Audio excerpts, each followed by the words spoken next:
विनोद बहुत परेशान था। उसे समझ में नहीं आ रहा था कि वो इस परिस्थिति से कैसे निपटे। वो अपनी माँ को बहुत चाहता था, किंतु उसकी पत्नी और बच्चे उसकी माँ से बहुत दूर भागते थे, क्योंकि उसकी माँ की एक आंख नहीं थी। साथ ही उसकी कमर भी 90 अंश पर झुकी हुई थी। वैसे वह अपना काम सब खुद कर लेती थी, फिर भी उसकी पत्नी और बच्चों के लिए हमेशा खटकती रहती। दादी, आप ऊपर के कमरे में जाओ, मेरे दोस्त आ रहे हैं, विनोद के बेटे अनिल ने बड़े बेरुखीपन से कहा। पर बेटा, मैं तो यहाँ बहुत दूर बैठी हूँ, विनोद की माँ ने बहुत प्यार से कहा। नहीं, आप उनके सामने मत रहो, वो मुझे चिढ़ाते हैं, अनिल ने जोर देते हुए और डांटते हुए कहा। क्या हुआ? अनिल, क्यों चिल्ला रहे हो? विनोद की पत्नी कामना ने किचन से आवाज लगाई। देखो न माँ, ये दादी यहीं ड्राइंग रूम में बैठी हैं और मेरे दोस्त आ रहे हैं, अनिल ने शिकायत भरे लहजे में कहा। माँ जी, आप ऊपर चली जाओ, क्यों हम लोगों को लजाती हो? कामना ने बेटे का पक्ष लेते हुए कहा।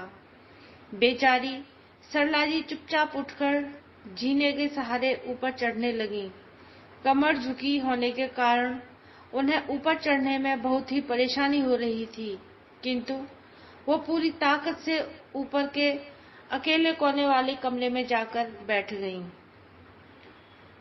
विनोद बाजू के कमरे से सब सुन रहा था। उसे कष्ट हो रहा था कि उसकी माँ को अपमानित होना पड़ रहा है, किंतु वह असहाय था।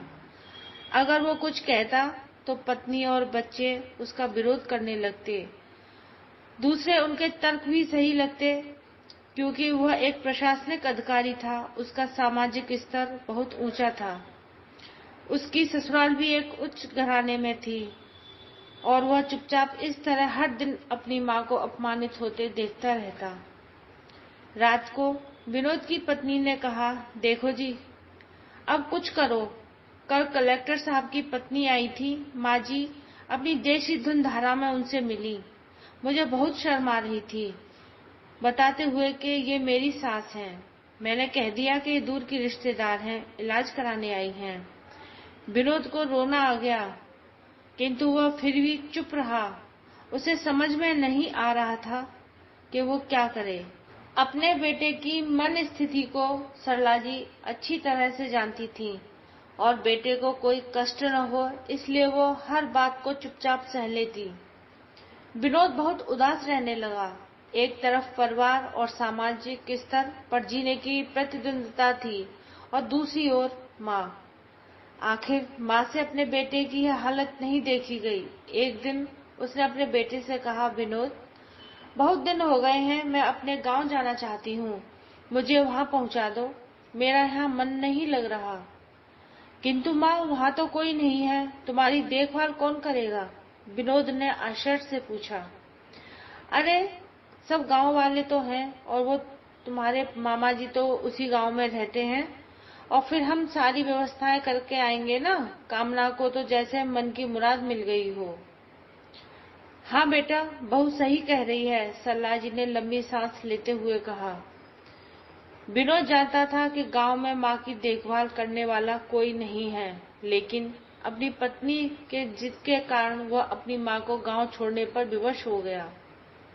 माँ को गांव छोड़कर आते वक्त उसे रोना आ रहा था, अपनी बेबसी पर गुस्सा भी आ रहा था, किंतु परिवार, पत्नी और समाज ने उसके इन मनोभावों को दबा दिया और वो सुकून सा महसूस करने लगा। कुछ दिनों के बाद उसके चाचा, जो अमेरिका में रहते थे, आने वाले थे। जब विनोद बहुत छोटा था, उसके पिता जीवित थे, तब वो भारत आए थे और उसके बाद वो अब भारत आने वाले थे। पूरा परिवार और आस पड़ोस बहुत उत्साहित था। अमेरिका से विनोद के डॉक्टर चाचा आने वाले हैं। डॉक्टर महेश ने जैसे ही घर में कदम रखा, सबने मिलकर बहुत उत्साह से उनका स्वागत किया। क्यों विनोद, भाभी दिखाई नहीं दे रही, कहाँ हैं? डॉक्टर महेश ने उत्सुकता पूर्वक पूछा। जी, वो गांव में रहती हैं, यहाँ उनका मन नहीं लगा, कामना ने सपाट लहजे में उत्तर दिया। डॉक्टर महेश ने विनोद की ओर देखा तो विनोद ने अपनी आंखें झुका ली। महेश सब समझ गए।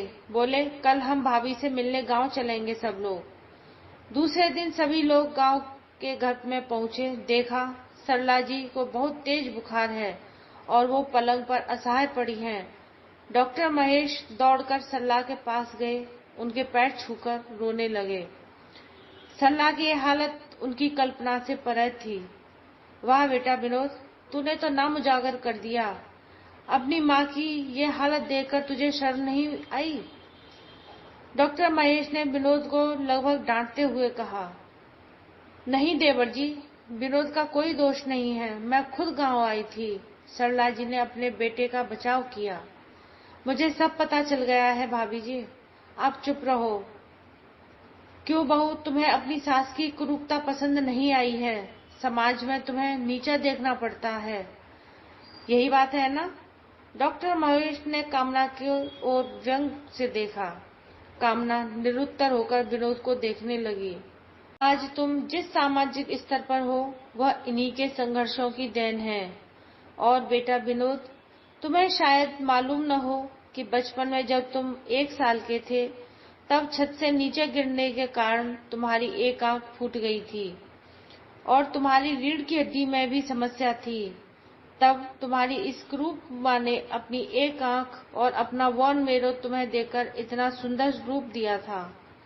कामना बेटा, इतने सालों तक संघर्ष करके बेटे को प्रशासनिक अधिकारी बनाने वाली इस संघर्षशील महिला की तुम लोगों ने यह दशा कर दी, तुम्हें ईश्वर कभी माफ नहीं करेगा। डॉक्टर महेश की आंखों में अश्रुधारा बह रही थी।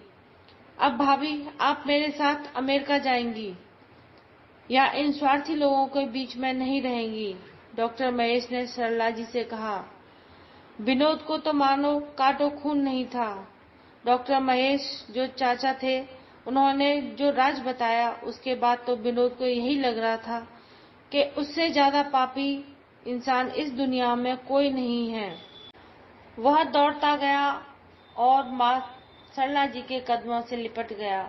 माँ, मेरा अपराध अक्षम्य है। मैं जानबूझकर चुप्पी साधे रहा, आपका अपमान करवाता रहा। अब सिर्फ आप ही उस घर में मेरे साथ रहेंगी और कोई नहीं। विनोद ने आग्नेय दृष्टि से अपनी पत्नी और बच्चों को देखा। कामना को भी बहुत पश्चाताप हो रहा था, किंतु उसकी हिम्मत नहीं हो रही थी कि वो सरला जी से आंख मिलाए। सरला जी ने कामना के मन की स्थिति को समझकर उसको पुचकारते हुए अपने पास बुलाया और विनोद को डांटते हुए कहा, खबरदार जो मेरी बहू को मुझसे अलग करने की कोशिश की तो तुझे ही घर से बाहर निकाल दूंगी। कामना और बच्चों ने सरला जी के पैर पड़ते हुए अपने व्यवहार पर माफी मांगी और माँ के हृदय ने सबको माफ कर दिया।